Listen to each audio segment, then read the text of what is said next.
Police ने सातिर mobile चोर से 27 एंड्रॉइड मोबाइल फोन बरामद किए। धौलपुर निहालगंज थाना पुलिस ने एक सातिर मोबाइल चोर को गिरफ्तार कर आरोपी के कब्जे से 27 एंड्रॉइड मोबाइल फोन बरामद किए हैं। निहालगंज थाना SHO बाबूलाल पटेल ने बताया कि 23 जून को मोबाइल लूट की घटना शहर में फिर से हुई थी। मोबाइल स्वामी ने अज्ञात लुटेरों के खिलाफ स्थानीय पुलिस के समक्ष मामला दर्ज कराया था। मामले में पुलिस ने अनुसंधान कर सातिर मोबाइल लुटेरे 24 वर्षीय बिशंबर उर्फ बिस्सू पुत्र मुंशीलाल कुशवाहा निवासी ईंटकी को गिरफ्तार किया है। आरोपी के कब्जे से 27 मोबाइल फोन लूट एवं चोरी के बरामद किए गए हैं। पुलिस ने बताया कि करीब 1 दर्जन मोबाइल की कीमत बहुत ज्यादा है। आरोपी पिछले लंबे समय से शहर में मोबाइल लूट की वारदातों को अंजाम दे रहा था, जिसे गिरफ्तार कर पुलिस ने राहत की सांस ली है। पुलिस ने बताया कि आरोपी को गिरफ्तार कर पूछताछ शुरू कर दी है, जिससे अनुसंधान के दौरान अन्य मोबाइल लूट के मामले खुल सकते हैं।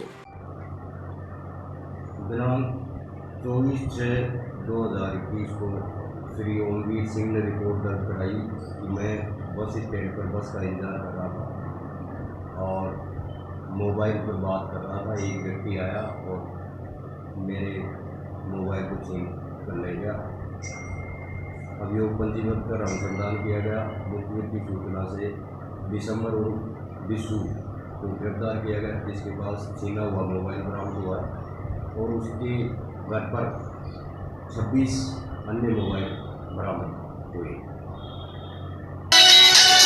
पुलिस ने हत्या के मुख्य आरोपी को बस स्टैंड से किया गिरफ्तार। धौलपुर जिले के निहालगंज थाना इलाके में महाराणा स्कूल के सामने 23 जून 2021 को 60 वर्षीय वृद्ध की दिन दहाड़े बाइक सवार 2 लोगों ने पेट में गोली मारकर हत्या की थी। DST टीम ने हत्या के मुख्य आरोपी को बस स्टैंड से गिरफ्तार किया है। पुलिस अधीक्षक केसर सिंह शेखावत ने बताया, 23 जून को साड़ा गाँव निवासी हाकिम सिंह त्यागी धौलपुर अदालत में दहेज के मुकदमे के मामले में वकील के पास सलाह मशवरा करने गया था। व्यक्ति अदालत से वापस स्कूटी पर सवार होकर घर लौट रहा था, लेकिन शहर के महाराणा स्कूल के पास दिन दहाड़े बाइक सवार 2 लोगों ने स्कूटी को रोककर पेट में गोली मार दी। आरोपी फायरिंग कर दहशत फैलाकर फरार हो गए। उन्होंने बताया, शुक्रवार को DST टीम को जरिए मुखबिर सूचना मिली कि हत्या का मुख्य आरोपी आगरा से मुरैना की तरफ जाने वाली बस में सवार होकर आ रहा है। DST टीम एवं निहालगंज थाना पुलिस ने धौलपुर बस स्टैंड पर घेराबंदी कर 50 वर्षीय दिनेश पुत्र पूरन सिंह त्यागी निवासी गाँव दूबरा हाल निवासी शास्त्री नगर धौलपुर को दबोच लिया। उन्होंने बताया कि हत्या का दूसरा आरोपी फरार है, जिसे शीघ्र गिरफ्तार कर लिया जाएगा। फिलहाल पुलिस ने मर्डर के हर पहलू पर गहनता से जांच शुरू कर दी है। दिनांक 23/6 को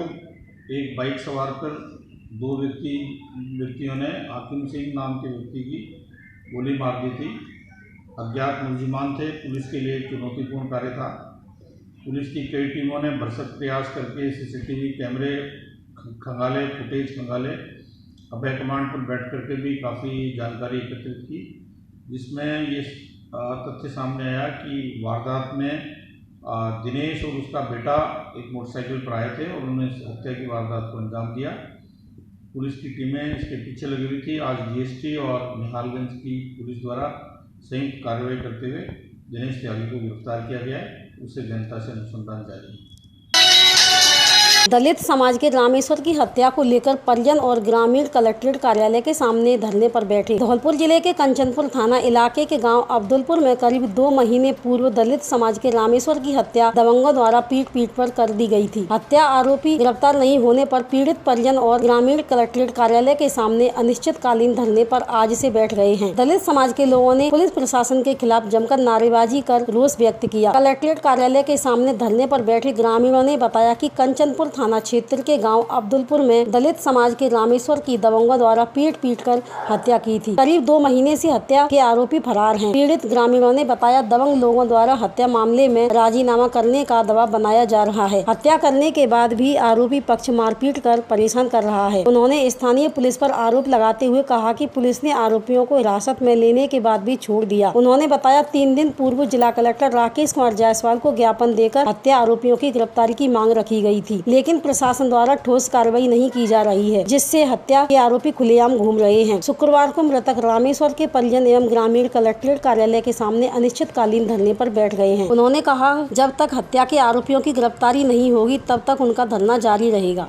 29/4/2021 को सुबह करीब 6 बजे मेरे भाई की कुछ ठाकुर दबंग लोगों ने हत्या की थी। उसमें कुछ आरोपी 2-3 आरोपी गिरफ्तार किए हैं। बाकी सभी आरोपी गांव में खुलेआम घूम रहे हैं और फायरिंग कर रहे हैं दिन रात। और एक मुख्य आरोपी रामपाल पुत्र महाराज सिंह पकड़ा गया है। उसको अभी थानेदार ने और डीएसपी सैंपू ने उसको अभी वो गिरफ्तार नहीं दिखाया गया है, उसको वहीं पर थाने में ही रखे हैं। और सारे आरोपी खुलेआम घूम रहे हैं, रात में घर के चारों तरफ फायरिंग कर रहे हैं और उनको पकड़ नहीं कर रहा। पुलिस प्रशासन अपनी नाकामी कर रहा है और उनको अब जब तक पुलिस प्रशासन उनको पकड़ेगा नहीं सबको, जब तक हम धरने पे बैठे हैं। आपका नाम क्या है? मेरा नाम राजकुमार है।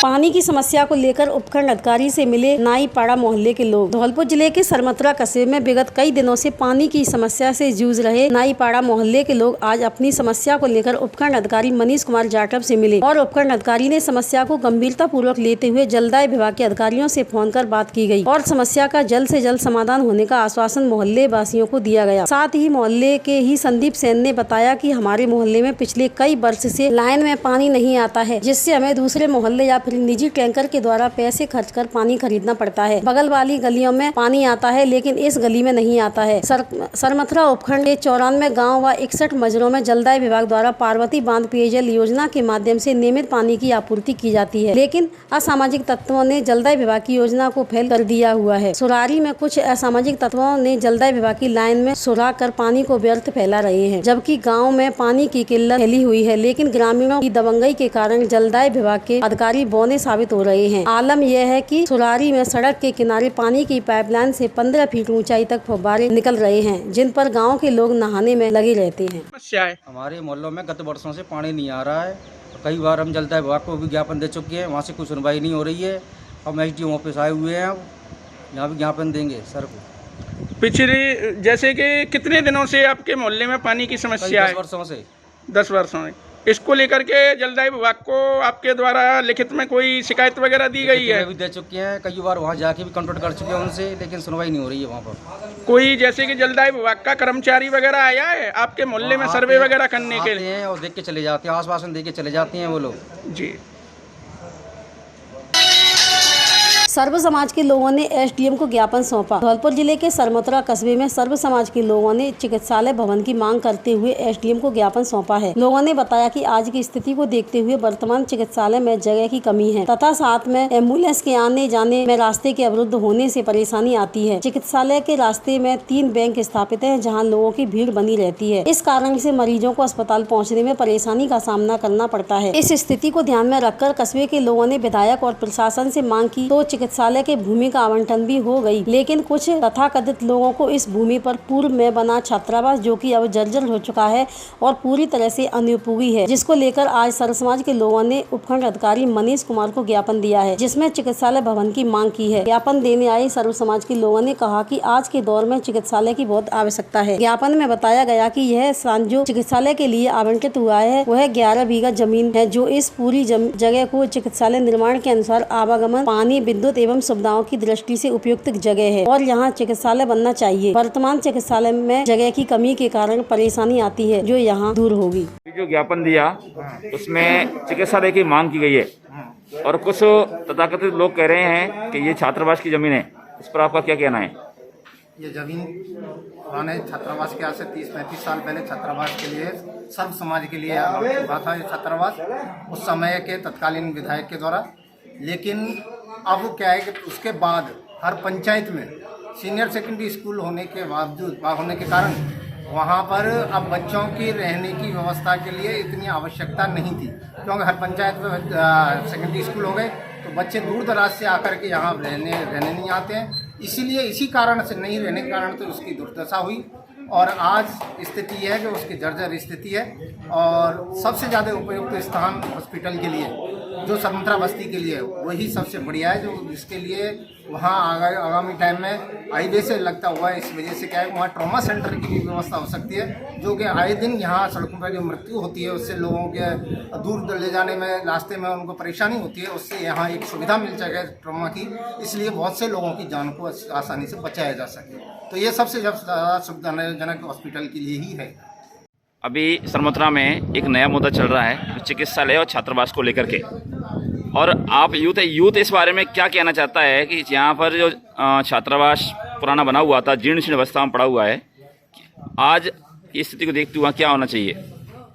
आज की स्थिति को देखते हुए वहाँ पर हॉस्पिटल का निर्माण होना चाहिए, क्योंकि वहाँ हाईवे से लगी हुई ज़मीन है। वहाँ पर सबसे अच्छी हॉस्पिटल की व्यवस्था सबसे बेस्ट रहेगी, क्योंकि दोनों तरफ से आवागमन भी सुगम रहेगा।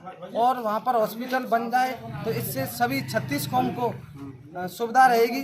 और हम किसी जाति विशेष का विरोध नहीं कर रहे हैं। इससे हम अपने ज्ञापन एसडीएम साहब द्वारा हमने ज्ञापन भी दिया है। हमारा प्रशासन से यही निवेदन है कि वहाँ हॉस्पिटल बने, इससे 36 और सभी कौम को सुविधा रहेगी। क्योंकि जो हॉस्पिटल पुराना बना हुआ है वहाँ भीड़ भाड़ ज़्यादा रहती है और वहाँ पहले से हॉस्पिटल की जगह भी थोड़ी कम पड़ रही है और वहाँ पहले से 3 बैंक संचालित हैं। तो वहाँ कभी कोई केस डिफिकल्ट आता है तो उसमें एम्बुलेंस की आने जाने में असुविधा रहती है। इससे हम कलेक्टर साहब से यही निवेदन कर रहे हैं कि वहाँ पर सबसे बेस्ट और सबसे उपयोगी हॉस्पिटल की सभी के हित के लिए वहाँ सभी की हॉस्पिटल ही सही रहेगा। धौलपुर जिले के बसईनवार के गांव फूटपुरा में कुत्तों ने एक मोर पर हमला कर दिया। हमले को देख गांव की एक महिला राजंदेई पत्नी भोगीराम जो अपने खेत पर काम कर रही थी, जो मोर को बचाने के लिए आगे आई, जो समय रहते मोर के पास पहुंच गई तो मोर को बचा लिया गया। मोर के बचने के बाद राजंदेई अपने घर आ रही थी, मोर भी उनके साथ आ गया। उन्होंने उसे भगाने के प्रयास किया मगर मोर उनके पास से नहीं भागा। मोर उनका पीछा करते करते घर तक आ गया। मोर को इतना लगाव हुआ, मोर उनके घर के सामने पेड़ पर बैठ गया। जैसे ही हुए तो मोर राजंदेई के पास दाना खाने पहुंच गया। राजंदेई ने उसे दाना पानी खिलाया। मोर को उनसे इतना लगाव हो गया कि वह उन्हें नहीं छोड़ना चाहता है, वो उनके पीछे पीछे घूमता रहता है। अब भी लोग पक्षियों से बहुत प्रेम करते हैं, जिसका उदाहरण मोर है। मेरी पत्नी राजंदेई भी आज शाम को खेतों पर चारा लेने के लिए गई थी तो उसने वहाँ पर देखा कि कुछ कुत्तों ने मोर पर हमला कर दिया। उसने उसको बचाने की कोशिश की और समय होते मोर को बचा लिया। उसके बाद वह जब वापस घर चारा लेके आई तो मोर भी उसके पीछे पीछे आने लगा। जब उसने मोर को देखा तो उसने इधर उधर भगाने की कोशिश की, लेकिन वो उसके पीछे पीछे ही चला आया और घर के पास पेड़ पर बैठ गया। जब शाम को उसने उतर के चारा उसको दाना पानी खिलाया और सुबह होते ही फिर वो वापस नीचे आ गया। उसने उसको दाना पानी खिलाया और वह उसको अब छोड़ने की कोशिश भी नहीं कर रहा है वहाँ से जाने की। उसने उसको भगाने की बहुत कोशिश की, लेकिन वह उसको छोड़ने की इच्छा ही नहीं करती है। इतना उससे लगाव हो गया है, वह सुबह होते ही रोज़ाना दाना पानी खाने के लिए उसके पास आ जाता है और सभी घर वाले उसको बड़ी देख रेख करते हैं और उसको प्यार दुलार से देखते हैं। मोर को इतना उससे लगाव हो गया है कि वह जाने की इच्छा ही नहीं कर रहा है। विद्युत विभाग का धरपकड़ अभियान जोरों पर, चोरों में मचा हड़कंप। जिले में अवैध रूप से रखे विद्युत ट्रांसफार्मरों एवं विद्युत लाइनों के खिलाफ विद्युत विभाग का धरपकड़ अभियान जोरों पर है, जिससे विद्युत चोरी करने वालों में हड़कंप मचा हुआ है। शुक्रवार को बसेड़ी उपखंड के नादनपुर GSS के गांव खनपुरा से 2 और सोहा के अड्डा से एक अवैध ट्रांसफार्मर जब्त कर विद्युत लाइन को क्षतिग्रस्त किया गया। अधिशासी अभियंता RC माथुर ने बताया कि विद्युत विभाग द्वारा की जा रही कार्रवाई से विद्युत की छियत तो कम होगी, साथ ही जिले में विद्युत से हो रही जनहानि एवं पशुधन हानि होने से गिरावट आएगी। विद्युत विभाग का यह अभियान निरंतर जारी रहेगा और दोषियों के खिलाफ कार्रवाई की जाएगी। निगम ने कार्रवाई की है, वो बसेड़ी क्षेत्र में कार्रवाई की है। हमारे अधीन 4 उपखंड हैं और बसेड़ी और सरमत्रा और बाड़ी और सेपो। तो कुछ विगत दिनों में हमारे बाड़ी, सरमत्रा और ये बसेड़ी क्षेत्र में कई पशुधन की हानि हुई। उसके बाद हम लोग ने सारे अवैध ट्रांसफार्मर, अवैध लाइन को चिन्हित करवाया। प्रशासन ने भी इसमें सहयोग किया और उसको फिर एक कार्य योजना के रूप में अंजाम देने के लिए हम लोग ने कार्रवाई शुरू की। इसी संदर्भ में सबसे पहले हमने धौन गाँव में किया, उसके बाद कंचनपुरा में किया। कल हम लोग ने बाड़ी उपखंड के कंचनपुरा क्षेत्र के कई गाँव में अवैध ट्रांसफार्मर पर गए और लाइनों पर भी गए और उसमें से अपन लोग ने 7 ट्रांसफार्मर जब्त किए और कई ट्रांसफार्मर करीब 15-20 ट्रांसफार्मर और वहाँ चिन्हित थे जहाँ पर हम लोग हमारे कर्मचारी ले गए थे, परंतु वहाँ पर ट्रांसफार्मर अवैध ट्रांसफार्मर जो लगाए हुए गए थे ग्रामीणों द्वारा बोरिंग चलाने के लिए, कृषि की बोरिंग चलाने के लिए, वो अपन लोग को मिले नहीं, गायब मिले। तो इस तरह से हम लोग ने करीब 3 फीडरों पर कार्रवाई कर ली है और उसी संदर्भ में आज ये बसेड़ी क्षेत्र में कार्रवाई की गई। ऑक्सीजन जनरेशन प्लांट का हुआ शुभारंभ। कोरोना काल के चलते तृतीय लहर का सामना करने के लिए जिले में वैक्सीनेशन अभियान चलाया जा रहा है। साथ ही प्रत्येक ब्लॉक में ऑक्सीजन जनरेशन प्लांट लगाने का कार्य तीव्र गति से चल रहा है। इसी क्रम में जिले में रीको इंडस्ट्रियल एरिया में ऑक्सीजन जनरेशन प्लांट का शुभारंभ हुआ। जिला कलेक्टर राकेश कुमार जायसवाल ने निजी क्षेत्र में स्थापित 120 सिलेंडर प्रतिदिन क्षमता के ऑक्सीजन जनरेशन प्लांट का विधि विधान से पूजा अर्चना कर फीता काटकर उद्घाटन किया। उन्होंने उद्घाटन के दौरान कहा कि 120 सिलेंडर प्रतिदिन ऑक्सीजन की आपूर्ति हो सकेगी, जिससे जिले को बहुत बड़ी राहत मिलेगी। अवसर पर RIICO ARM Sachin Bohag, RIICO ARM Pinkesh Meena, GM DIEC Krishna अवतार शर्मा एवं ब्रोमोस इंडिया के गीतम सिंह, जैकी डागुल सहित अन्य उपस्थित रहे।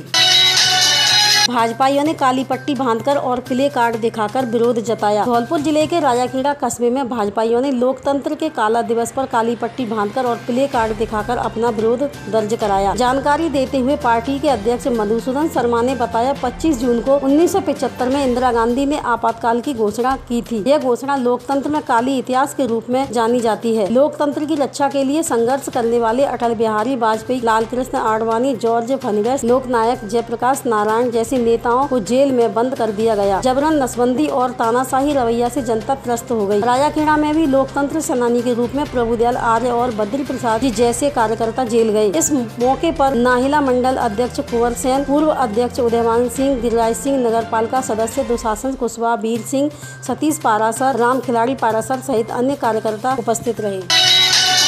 जल जीवन मिशन के संबंध में बैठक का हुआ आयोजन। जल जीवन मिशन के संबंध में बैठक का आयोजन जिला कलेक्टर राकेश कुमार जायसवाल की अध्यक्षता में जिला कलेक्ट्रेट सभागार में किया गया। बैठक में जिला कलेक्टर ने कहा कि जल जीवन मिशन सरकार की अति महत्वाकांक्षी योजना है। योजना का लक्ष्य वर्ष 2024 तक ग्रामीण क्षेत्र के प्रत्येक घर को नल से जल उपलब्ध कराना है। ग्रामीण इलाके में प्रत्येक घर को नल से जल उपलब्ध कराने के लिए संबंधित विभाग एवं अधिकारी मिशन मोड पर कार्य करें। बैठक में मुख्य कार्यकारी अधिकारी जिला परिषद चेतन चौहान, अधीक्षण अभियंता PHED सहित विभागीय अधिकारी उपस्थित रहे। एक दिवसीय ऑनलाइन रोजगार मेला 28 को जिला रोजगार कार्यालय धौलपुर द्वारा एक दिवसीय ऑनलाइन रोजगार मेले का आयोजन 28 जून को किया जाएगा। जिला रोजगार अधिकारी रघुवीर सिंह मीणा ने बताया कि मेले में भाग लेने के लिए इच्छुक बेरोजगार युवाओं को रजिस्ट्रेशन NCS पोर्टल पर करना होगा। उन्होंने बताया कि रजिस्ट्रेशन करते समय किसी प्रकार की समस्या आने पर टोल फ्री नंबर 1800-425-1514 पर संपर्क किया जा सकता है।